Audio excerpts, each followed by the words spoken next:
Hello, my friends. If you're watching this video, congratulations. That means that you probably have already written your pattern and now you're ready to test it. And I am going to try to help you as much as I can with testing and with actually finding those testers for your pattern and leading the group and um, you know, just understanding how to implement all the feedback that you're getting from them and how to get that feedback. So, congratulations again. I'm super excited for you. And let's just dive into this. The first thing you need to do, of course, is to find your testers. And sometimes it might feel like, well, you're alone in this journey, like you have nobody to support you. You feel like you don't have enough followers. I mean, this is how I started. I felt like nobody's gonna want to test my patterns. I don't know where to even look. And believe me, there's so many people that want to find you and to test your patterns because they want to learn those skills. They want to develop those skills, testing skills and crocheting skills, and they want to have a pattern, a cute pattern that you have made, and they want to make some cute plushies or whatever items that you offer. So there are plenty of people out there that are looking for you. All you have to do is find them. So how do you find them? When I started with Instagram only. So I had only Instagram account and I had probably less than 300 followers. And the first time when I put my tester call, I got like maybe 10 likes, maybe even less than 10 likes. I mean, it was nothing. Maybe two comments, and I was like, okay, so nobody wants to test my pattern. What do I do? So I went to Facebook, and in Facebook there are a bunch of different crocheting groups. There are groups that are called pattern testers. There are groups that are just for crochet enthusiasts, for whatever, free patterns and stuff like that. So when I started posting my patterns there and asking if anybody wants to test it for me, first of all, I started getting a little bit more followers on Instagram because they were all kind of, when they saw my account there, they went to my Instagram account and they signed up there. And I found my first 10 testers probably from Facebook. So that's one thing that you can do, is go on those groups and just say, I have this pattern, make a picture of the plushie or the item that you have made and ask them if they want to test it, and they will send you a personal message. And normally I prefer to ask for personal message rather than in comments, because when you ask for a personal message, you say, if you are interested, just DM me. People think that a lot of people have already DM'd you, even if there are no comments. But if you say, please write in comments if you're interested, then if there is no comments, that means that, I mean, if I'm looking at a message and there are no comments, then I think, well, nobody wants it, so why do I want it, right? So ask for DM. um, then what you can do also is to use other platforms like Ravelry. I don't know if I pronounce it right. I never know. Ribbler. I don't know if I pronounce it right, but those are the platforms where you can definitely find testers. And it's probably even easier than looking for Facebook group, because those people on those platforms, they're really looking to get into testing. So it's a little bit maybe more technical because you have to, again, have the account there. You have to find the place where you want to test and stuff like that. I mean, it's mostly self-explanatory, but if you do have problems with it, you can always ask me. I can try to figure it out for you. But I would definitely start with Facebook. It's easy. It's just personal messages. There's nothing tricky about it. There's no setting up, testing call or anything. So just do that if you're looking for the first testers. However, with time, when you get more testers and more followers on your account, let's say Instagram, if this is the account that you're using, or TikTok, then you are going to have less trouble finding testers, because they're going to be people that are telling other people about your testing call and so on. So they're going to share and stuff like that. So you don't have to worry about it anymore. How do you choose testers? So let's say you have 15 people that applied, or maybe 30, or maybe 100. I don't know what stage you're in, but let's say you have plenty of people that applied and you need to choose from them. How do I choose? So a lot of people think that you have to choose based on the number of followers, because if you have a lot of followers, that means that you're probably a good tester, or you can give me more followers, for my account. So I actually don't believe in the follower number. Rather, I believe in skills. So I look at the pictures on the account. That's why I do prefer to have, let's say, open crocheting account that my tester would have, because if you just have no pictures, then you have no idea what kind of skills they have. So skills is very important. You see how even their stitches are, how their work is presented. So this is something that, in my opinion, very important. Another thing is important is that their desire to test, because sometimes people just put a message, or say something like, oh, I would love to test it, but actually they don't, or they don't have time, or they just wanted to. I mean, it happens, right? So it happens that they just comment and they don't want to do anything about it. So this is important. When you see people that are saying, oh my God, I would do anything to test this pattern, this is the guy or the girl that you want to get as a tester, because they're going to try to do anything to help you and to, make this a success for you. So, and another thing that I would look at is style. So, like, if, for example, I'm testing a dragon, and I'm looking at the accounts of the testers' accounts, and I see a person who likes dragons, who has already made a dragon, who,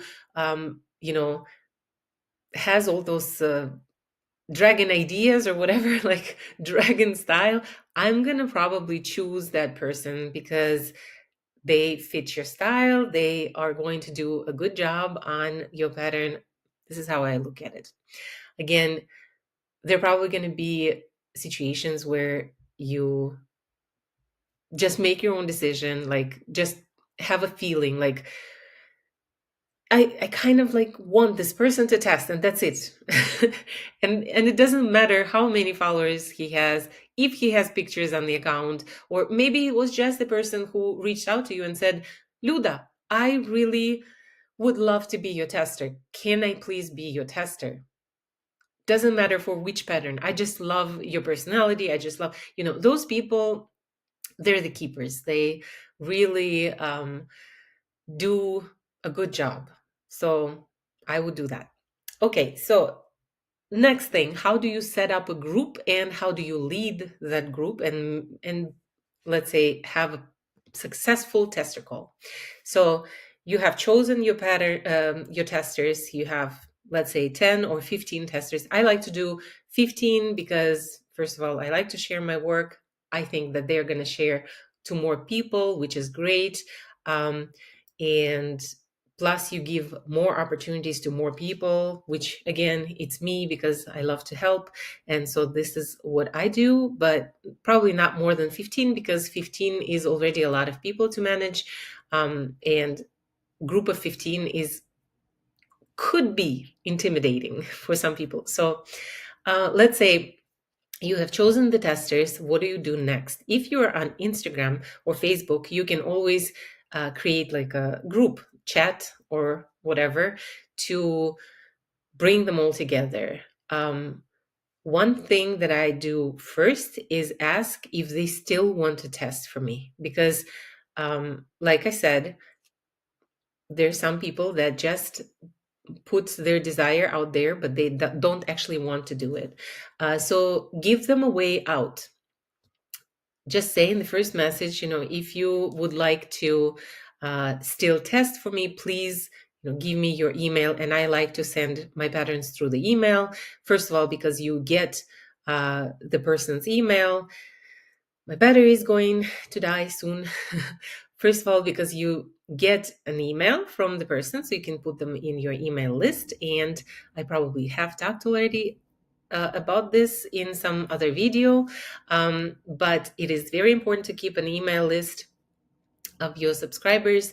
Then you have basically, let's say, a personal way to communicate with them, so they can always email you back without the group, and they can give you feedback this way if they feel more comfortable about it, or they can send you pictures over email and stuff like that. So always a good idea, in my opinion.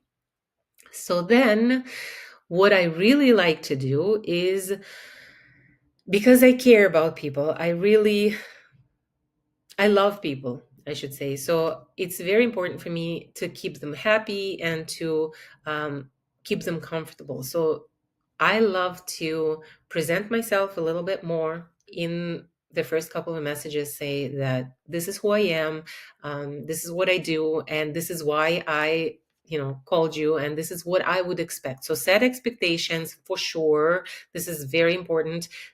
Make sure they know exactly when the pattern is going to be done, the testing is going to be done, when it's going to be released, what you expect them to do. So like what kind of things that they need to check in the pattern. Is it spelling? Is it video links? Is it what is it exactly that you're expecting them to check?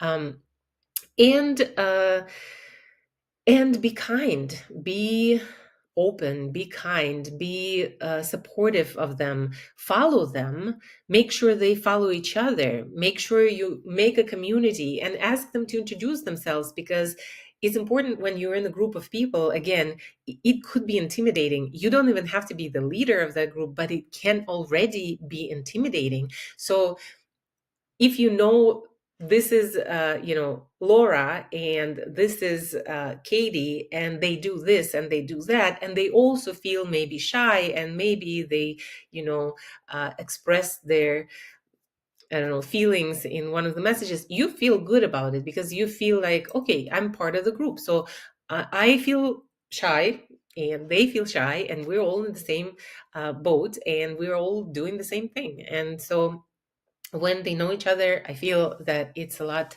easier to make this a successful tester call. I have been in groups where the leaders could be not very kind when you provide them feedback. They kind of becoming defensive, and they don't share anything about themselves, and I have no idea because I just found them the account because of the tester call, so I have no idea who I'm testing for. Not a good feeling, and you're just like, you know what, I'm just going to test it quick and be done with it, and I just want to get out of there, and I'm not going to do my best. And if you feel like the creator actually cares about you, and he follows you, and he promotes this kindness and support of each other, then of course you are going to do your best. You're going to do whatever it takes for you, for him or her, to succeed. So this is what I think. And what else do I have here? How do you gather feedback? You can definitely ask them to so it depends, in my opinion, again, it depends on what kind of pattern you have. So if you have a small pattern to test, couple of pages, 3-4 pages, it's fine to do to ask for feedback right in the group, in the chat. Normally my chats are very long though, so you have to, when you see feedback, you have to write it down right away, not to forget to implement it later. But if you have a really long um, pattern, like 20, 16 pages, like my Elvira, for example, my dragon, my bestseller, was, I think she's 16 pages. I'm not sure anymore, but she was really, really, I mean, it was a really long pattern. So what I have done, and I'm going to provide it for you, you will find it in the section below. It's basically a tester notes template where you can put it in your Google Documents if you have Google account, and or whatever link you can provide for them, and they can go in there and you can share it as everybody can edit it, and they can put their feedback right there, so you have all the feedback in one Google sheet, and you don't have to worry about it.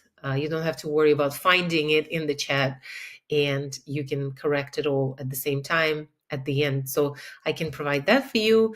And I have used it a couple of times, not every time, because like I said, my shorter patterns don't really need this. I can just get the feedback through the group chat.